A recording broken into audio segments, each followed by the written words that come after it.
never slow up, no I don't take shit. I got no love for the fakeness. If you wanna play tough and wanna hate this, I'll always show up. I don't ever slow up, no I don't take shit. I got no love for the fakeness. If you wanna play tough and wanna hate this, I'll always show up and make a statement. I don't ever slow up. Assalamualaikum warahmatullahi wabarakatuh. Masih bersama saya Sukma Laili. Untuk pembahasan kali ini akan membahas soal UKK akuntansi tahun 2024, yaitu akuntansi manual menyusun laporan keuangan perusahaan dagang paket 1. Dan untuk kali ini akan membahas cara membuat cash flow report atau arus kas untuk UD Abadi. Di sini arus kas kita menggunakan metode langsung. Setelah pelajaran, baiknya kita berdoa dahulu menurut agama dan kepercayaan masing-masing.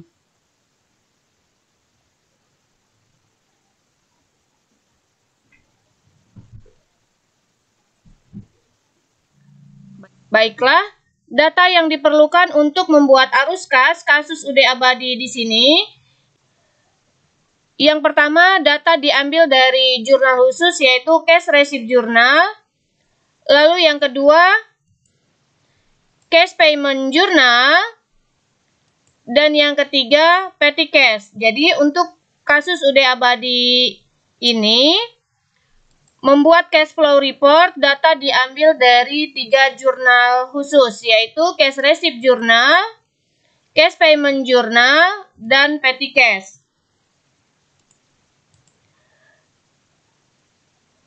Cash flow report di sini ada yang pertama yaitu arus kas dari aktivitas operasi. Arus kas dari aktivitas operasi ada arus kas masuk dan arus kas keluar. Apabila ada penerimaan maka dinamakan arus kas masuk, sedangkan apabila ada pengeluaran maka dinamakan arus kas keluar. Untuk arus kas dari aktivitas operasi, ini datanya yang pertama kita ambil dari cash receipt journal, yaitu ada penerimaan dari pelanggan. Penerimaan dari pelanggan di sini karena kita membuat cash flow report atau arus kas, maka yang diambil datanya kolomnya yaitu kolom cash in bank-nya. Untuk penerimaan dari pelanggan, kita ambil dari cash in bank-nya, di sini semua pelanggan. Maka jumlah keseluruhan dari cash in bank ini merupakan penerimaan dari pelanggan, yaitu ada toko pojok, toko Seven, toko Raya, dan toko Elita. Maka kita masukkan ke dalam cash flow report, yaitu penerimaan dari pelanggan. Jumlahnya sebesar Rp905.160.000 yang kita ambil dari cash receipt journal. Berikutnya kita ke cash payment journal. Di cash payment journal ini sama, kita ambil yaitu datanya dari cash in bank-nya. Jadi diambil angkanya dari kolom cash in bank. Untuk cash payment journal ini, yang pertama, pembayaran kepada pemasok. Kita lihat di cash payment journal untuk pembayaran kepada pemasok ada PT Gunung Kawi, lalu ada PT Bromo. Yang masing-masing angkanya Rp200 juta dan Rp234 juta.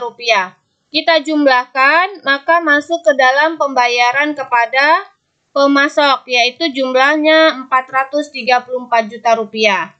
Untuk penerimaan dari pelanggan, ini merupakan arus kas masuk, sedangkan pembayaran ini merupakan arus kas keluar, sehingga kita beri tanda kurung atau dikurang.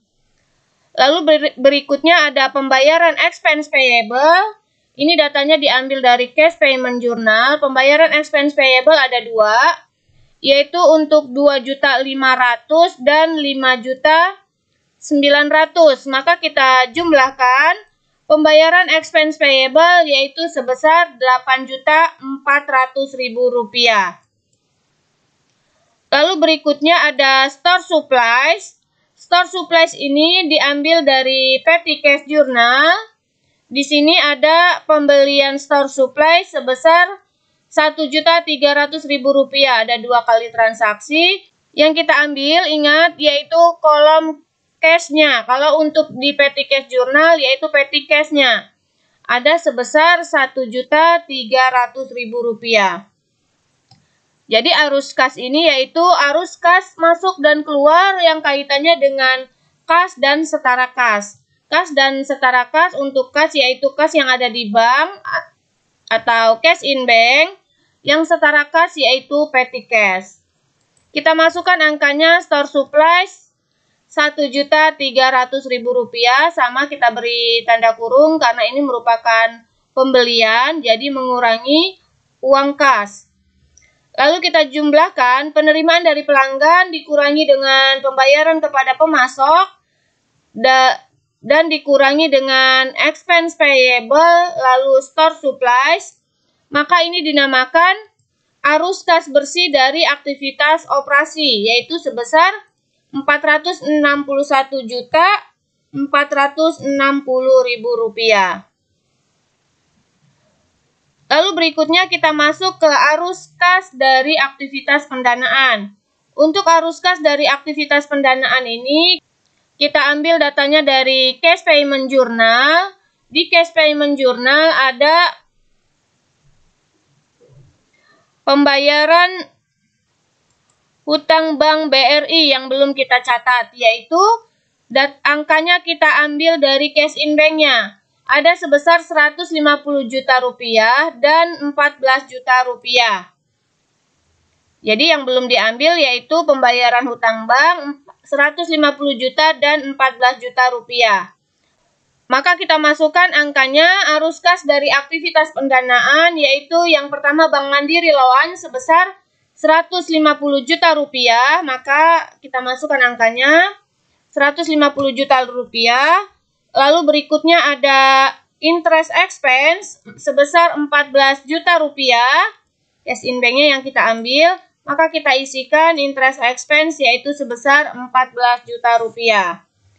Lalu arus kas bersih dari aktivitas pendanaan kita tambahkan Bank BRI Loan ditambah dengan interest expense, maka didapat Rp164 juta. Arus kas dari aktivitas pendanaan ini karena kita membayar utang sehingga ini dikurangi. Maka kita kurangi Rp461.460.000 dikurangi Rp164 juta. Maka ini dinamakan kenaikan bersih kas dan setara kas karena ini merupakan plus ya atau ada pendapatan sehingga ini merupakan kenaikan bersih kas dan setara kas. Lalu berikutnya ada kas dan setara kas awal periode. Ini datanya kita ambil dari buku besar. Jadi datanya kita ambil dari buku besar, yaitu kas dan setara kas awal periode ada cash in bank. Kita ambil dari buku besar cash in bank awal Rp828.500.000 ditambah dengan setara kas yaitu petty cash awal yaitu sebesar Rp10 juta.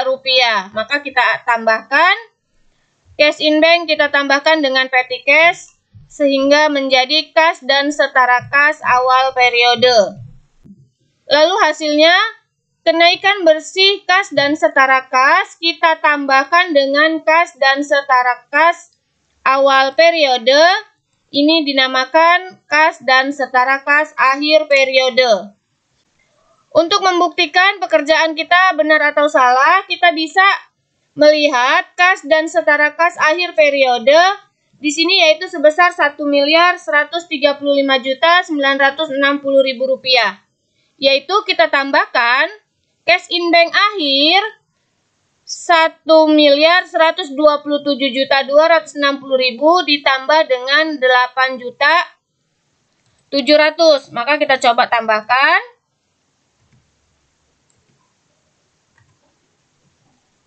Cash in bank akhir kita tambahkan dengan petty cash akhir.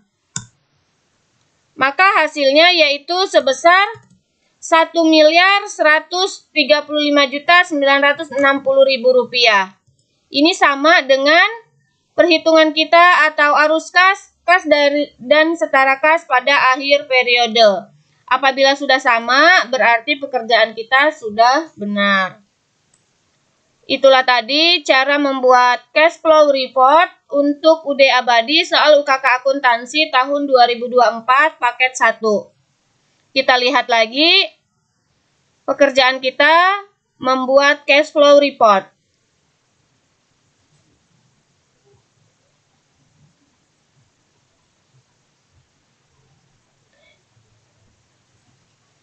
Semoga bermanfaat. Terima kasih. Wassalamualaikum warahmatullahi wabarakatuh.